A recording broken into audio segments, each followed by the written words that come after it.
Assalamualaikum warahmatullahi wabarakatuh. Halo semua, selamat datang kembali di studio Cakrawala SMP Negeri 1 Maospati dalam acara podcast Bincang Pintar. Bersama saya Fahri Dia Pratama dan rekan saya Mutiara Cahya Mustika Friskilia.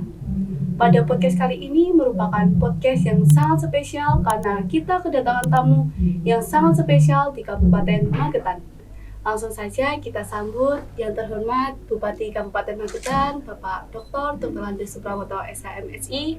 Dan yang kami hormati Kepala Dinas Pendidikan, Kepemudaan dan Olahraga Kabupaten Magetan, Bapak Dr. Andes Suwata MSI.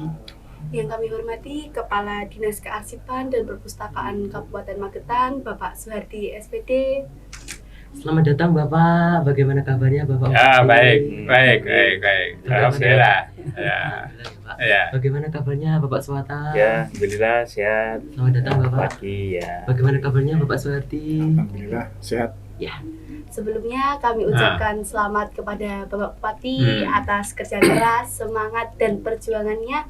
Akhirnya Kabupaten Magetan mendapatkan gelar sebagai Kabupaten Transformasi Pembelajaran Pendidikan IKM. Ya, terima kasih. Ya, kalian itu sebenarnya yang dapat. Bapak, saya ingin bertanya. Ya. Kabupaten Magetan kan sudah menjadi Kabupaten Transformasi Pembelajaran Pendidikan IKM. Apa motivasi Bapak Bupati yang sangat peduli pada aparatur sipil, khususnya guru atau pendidik? Dan apa kesan Bapak pada peningkatan SDM, utamanya guru atau pendidik? Ya, jadi gini, pendidikan itu merupakan modal dasar, ya, sebuah kemajuan. Ya, kalau tidak masyarakatnya ya tidak terdidik, ya, itu SDM-nya tidak bagus, itu saya yakin tidak akan maju. Ya, kalau sebuah negara SDM-nya nggak bagus, negara nggak akan maju. Demikian juga daerah kalau SDM-nya nggak bagus ya nggak maju. Contoh aja bisa lihat ya Jogja itu indeks pembangunan manusianya tinggi, salah satunya adalah SDM. Ya, karena apa? Ya, karena perhatian, visinya, pimpinannya bagus. Ya, bahwa mengutamakan pendidikan, orang terbaik dari seluruh Indonesia pada datang ke sana. Kemudian menyusul Malang, kemudian Solo dan seterusnya. Ya, kenapa? Ya, karena perhatian dan kebetulan di sana selain visi pimpinannya juga di sana ada universitas pendidikannya maju. Nah, oleh sebab itu Magetan ini kalau ingin maju ya dari hulunya dulu. Hulunya apa? Yaitu pendidikan. Gitu. Ya, pendidikan itu bisa dimulai dari gurunya, ya, kemudian muridnya. Kalau gurunya bagus, ya saya yakin juga nanti muridnya akan bagus. Ya, Bapak. Ya. Selanjutnya Bapak, bagaimana kesan dan pesan yang ingin Bapak sampaikan untuk guru pengajar di SMN 1 Maospati? Ya, kebetulan Pak Bupati dulu alumni sini ya. Jadi dulu alumni tahun 72 ya. Dulu fasilitas Pak Bupati dulu waktu sekolah SMP tidak selengkap ini, tidak sebagus ini ya.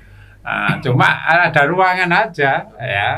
Itu saja bisa menghasilkan, ada temannya Pak Bupati, ada yang jadi spesialis jantung, ya, ada jadi dosen, ya. Ya, Pak Bupati sendiri alhamdulillah bisa berkarir sampai di sekretaris jenderal di kementerian. Ya, saya harap anak-anak saya, cucu-cucu saya yang sekolah di sini harus lebih. Siapa tahu nanti ada yang jadi gubernur, ada yang jadi menteri, ada yang jadi presiden, ya, dari Maospati ini. Jadi anak-anak harus punya cita-cita ya bahwa dengan fasilitas yang lebih bagus mestinya harus menghasilkan anak-anak yang lebih bagus. Ya. Terima kasih Bapak. Ya. Selanjutnya mungkin kita bisa beralih kepada Bapak Suwata. Bapak, pendidikan di Kabupaten Magetan sudah sangat baik.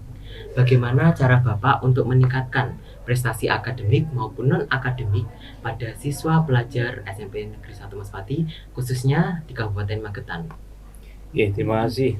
Yang pertama mungkin perlu kami sampaikan, kita semua patut bersyukur ya, warga pendidikan, bahwa kita punya kepala daerah, Bupati yang punya visi luar biasa terhadap pendidikan. Itu yang utama. Karena tanpa pimpinan kita yang peduli, tentu ya itu akan juga berpengaruh kepada di bawah.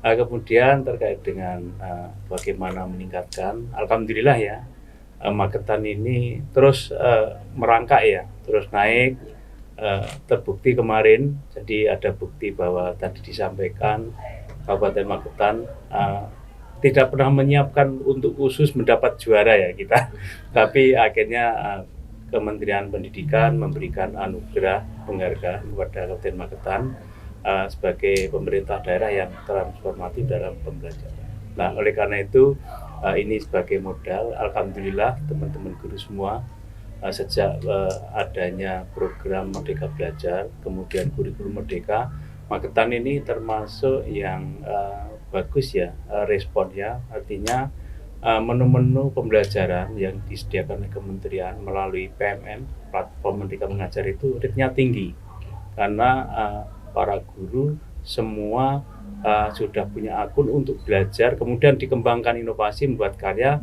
yang endingnya itu sebagai materi pembelajaran di kelas.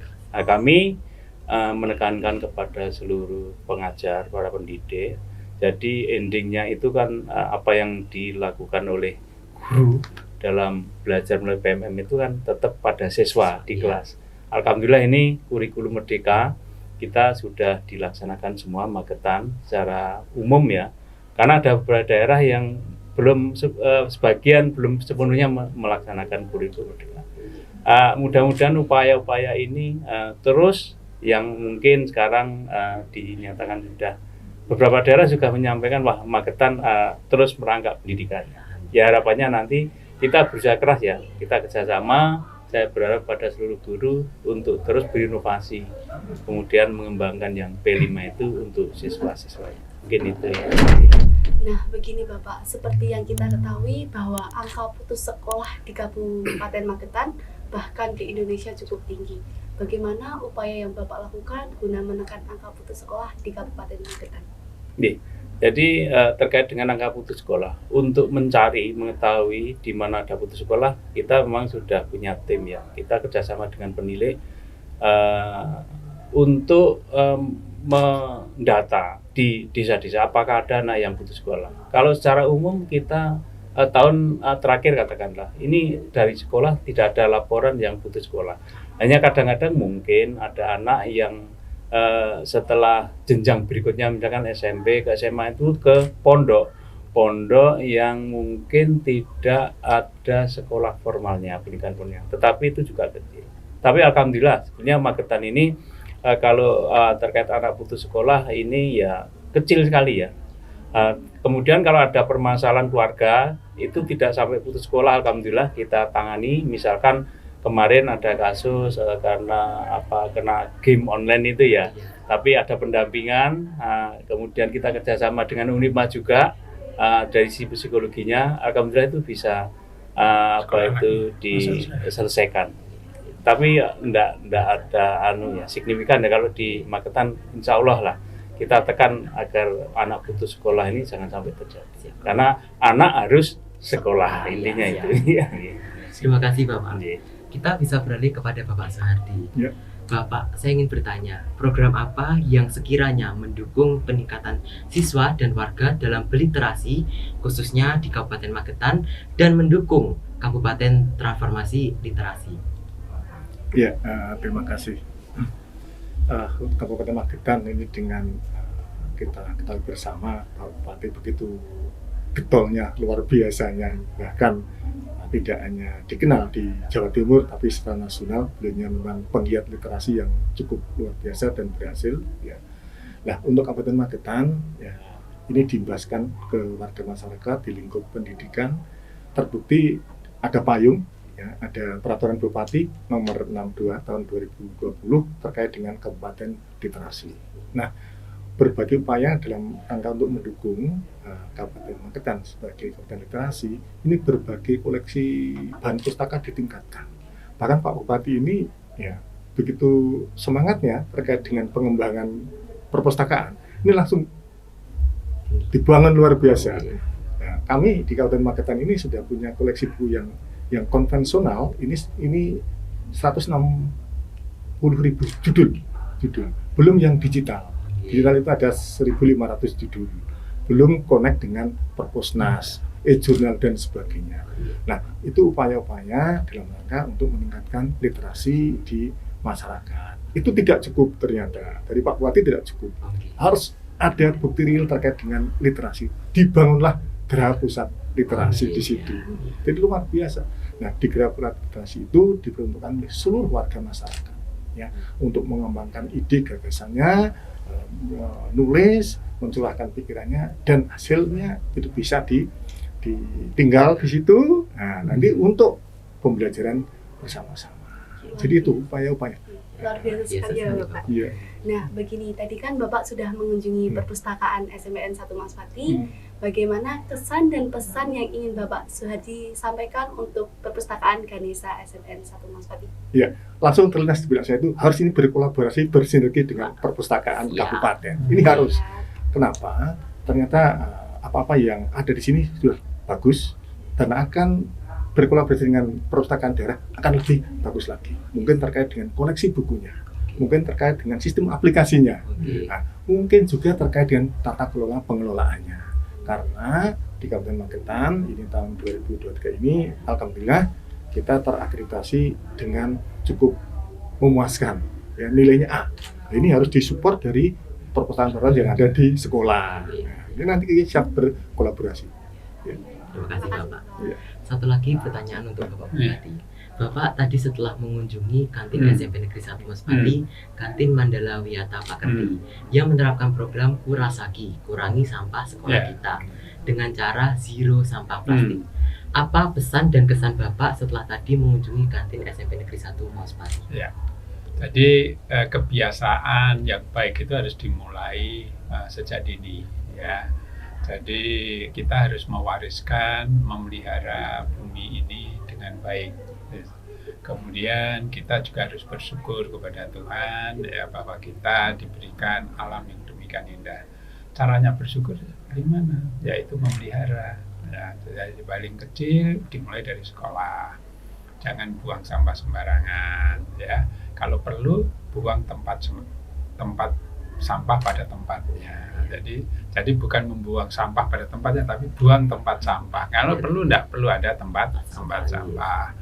Kemudian zero tadi di kantin sangat bagus. Jadi dibiasakan anak-anak bawa tumbler sendiri, ya. Terus kemudian makan di situ. Sehingga apa? Sehingga mengurangi dampak lingkungan yang bagus. Ini adalah sebuah kebiasaan yang bagus yang nanti saya yakin akan dibawa ke rumah. Kalau sudah dibawa ke rumah, nanti menularkan kepada bapak ibunya yang ada di rumah, kepada adiknya. Ya. Yang nular jangan hanya penyakit, tapi kebaikan harus menular. Ya, gitu. Oke. Baik, terima kasih untuk Bapak Bupati, Bapak Swata, dan juga Bapak Suhadi atas waktu dan kesempatannya. Dan terima kasih telah memberikan kami pembelajaran, pencerahan, motivasi, dan tentunya sangat menginspirasi bagi kita semua. Baik, sekian pada podcast kesempatan kali ini. Semoga bermanfaat bagi kita semua. Dan sampai jumpa di podcast selanjutnya. Wabillahi taufik walhidayah, waridawal inayah. Wassalamualaikum warahmatullahi wabarakatuh.